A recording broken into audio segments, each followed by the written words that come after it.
The gentle hum of conversation filled the coffee shop as Josh moved between tables, balancing a tray of steaming mugs and warm pastries. The cozy space smelled of roasted beans and cinnamon, the perfect haven from the drizzle streaking the windows outside. Josh barely noticed the rain, his focus split between remembering orders and exchanging polite smiles with customers. The rhythm of his shift was comforting, almost enough to distract him from the nagging feeling of unease that had shadowed him all day. The bell above the door jingled, and Josh glanced up, expecting another couple seeking shelter from the weather. Instead, 3 men sauntered in, their heavy boots clunking against the tiled floor. Their leather jackets bore faint scars and stains, and they carried themselves with an air of danger that didn't belong in a place like this. The leader of the group, a thick-set man with a buzz cut and a jagged scar running down his cheek, surveyed the shop with a smirk. His companions followed, laughing loudly and jostling each other as they made their way to the counter. The usual murmur of the cafe faltered. Josh forced a smile, wiping his hands on his apron as the leader leaned across the counter. Hey kid, got any real coffee or just this frou-frou crap? We have a variety of options. Do you prefer black coffee or... Black, and make it strong. Coming right up. Josh turned to prepare the order, acutely aware of the goons spreading out across the cafe, their presence suffocating the once relaxed atmosphere. One of them lit a cigarette, ignoring the bold no smoking sign by the door. The acrid smell of smoke curled through the air, mingling unpleasantly with the scent of fresh coffee. Excuse me? A sharp voice cut through the tension. Josh turned to see Roxy, her petite frame somehow commanding the attention of the room.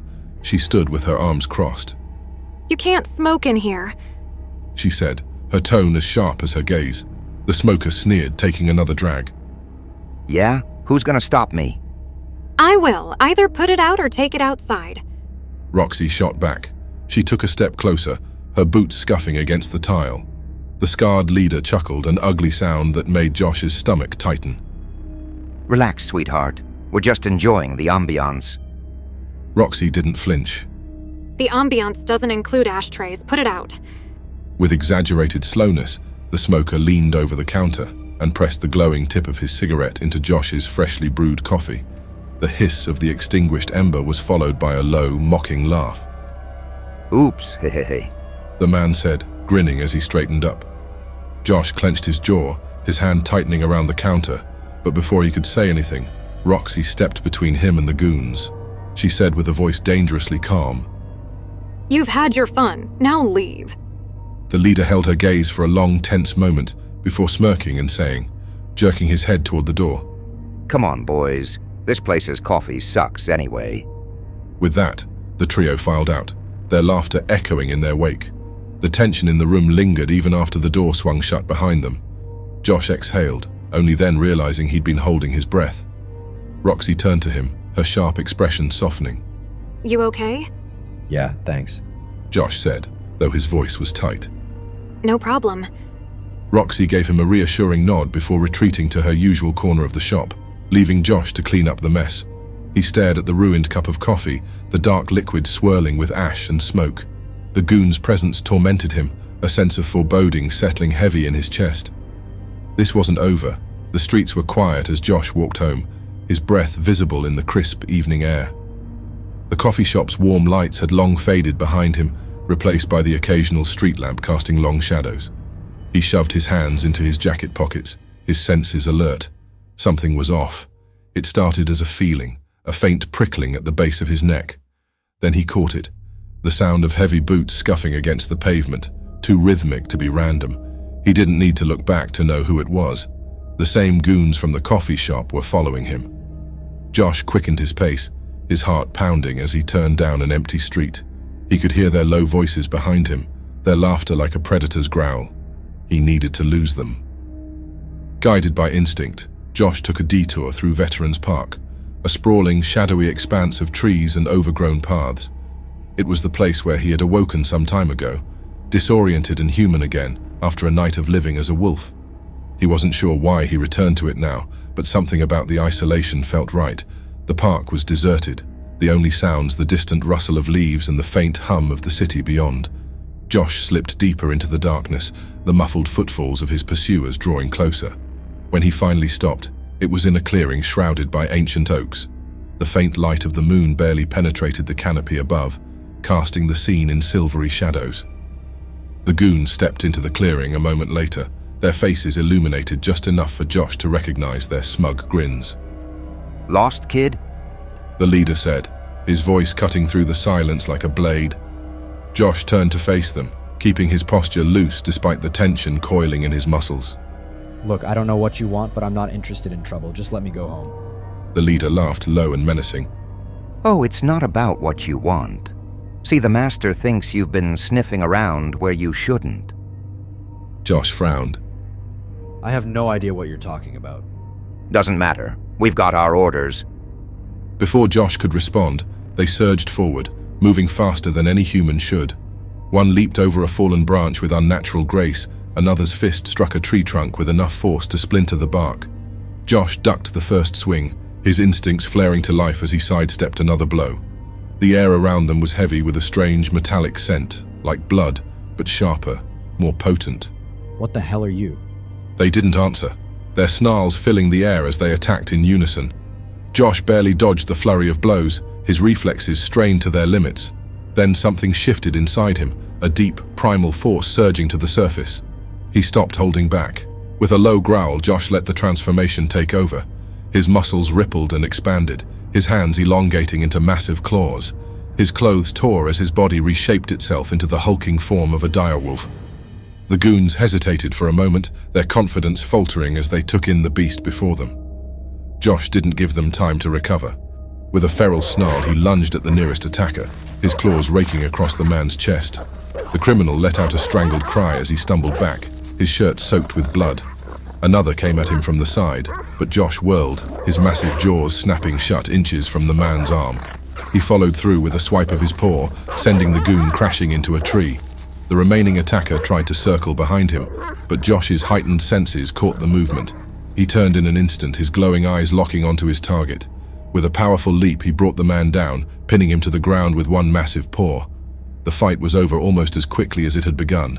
Josh stood in the clearing, his chest heaving as he surveyed the scene. The goons lay scattered, groaning in pain but alive. His wolf senses were on high alert, every sound and scent magnified. One of the goons, clutching his injured side, glared up at him. We know who you are, freak. The master is coming for you. You can't hide. Josh growled, his teeth bared. One of the goons managed to recover, his trembling hands steadying a pistol aimed directly at Josh's head. The sound of a gun cocking caught his attention. Josh braced himself, but the shot never came. The gunman let out a choked gasp. He crumpled, lifeless, before Josh could fully process what had happened. Whoever had intervened was gone, but their presence lingered, a reminder that Josh's life was no longer the same he had known from before. He was entering uncharted territory, a world full of danger, mysteries, and violence.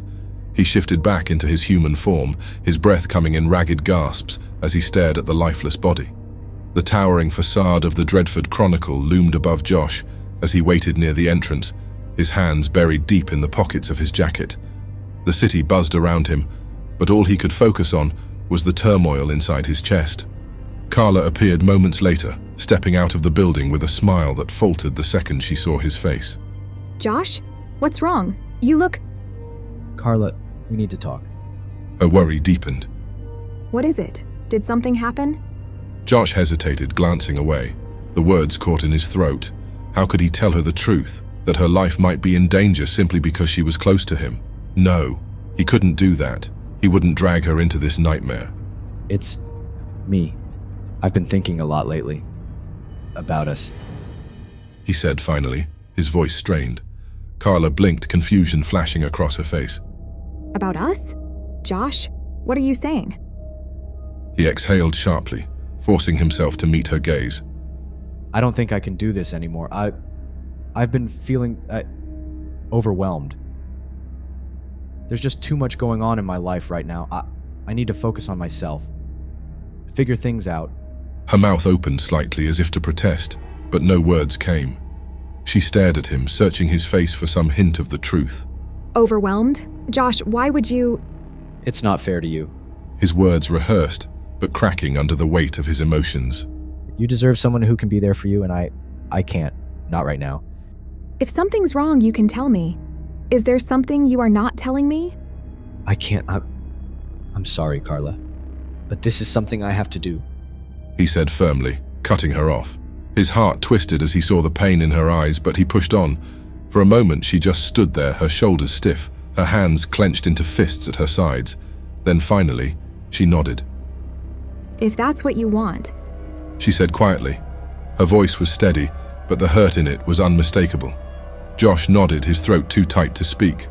Without another word, Carla turned and walked away, her figure blending into the bustling crowd. Josh stood there for a long moment, watching her go. Every instinct screamed at him to run after her, to take it all back. But he didn't move. This wasn't about him. It was about keeping her safe. He had made his choice, and he would live with it.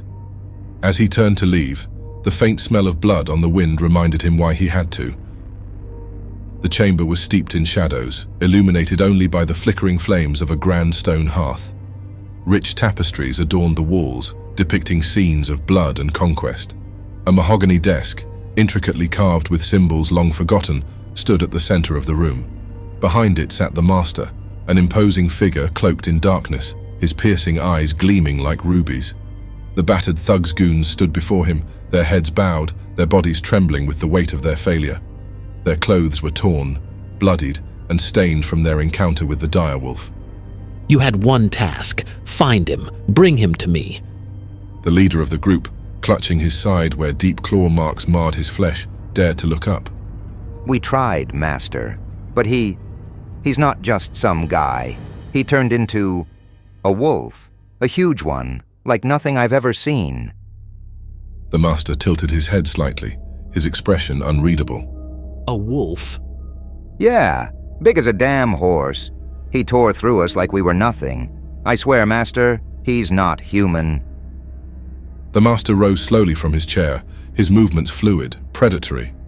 The flickering firelight cast his angular features in stark relief, enhancing the deadly aura that clung to him. He moved closer, his footsteps silent against the polished floor. He was almost gliding over it. The room fell silent, the tension thick as the master's gaze swept over his bruised and bloodied subordinates. One of them opened his mouth to speak, but the creature raised a hand, silencing him. No more excuses. You failed me. The leader flinched, his knees threatening to buckle. Master, we... Enough. The single word cut through the air like a blade. The monster turned and moved toward the large window at the far end of the room. Outside, the city of Dreadford sprawled beneath him, its lights flickering like embers rising from the fire. Let's see what kind of beast you really are. His fingers brushing against the edge of the ornate blade resting on a nearby wall. Soon, you will kneel before me, wolf. And with you under the power of my blood, my station within the court will soar. He glanced back over his shoulder, his crimson eyes glinting with malevolence. Leave me. The men scrambled to obey, shuffling out of the room as quickly as their injuries allowed. Left alone, the vampire turned back to the window, a cruel smile curving his lips as he picked up a dagger made of silver. If you want something done right, you have to do it yourself.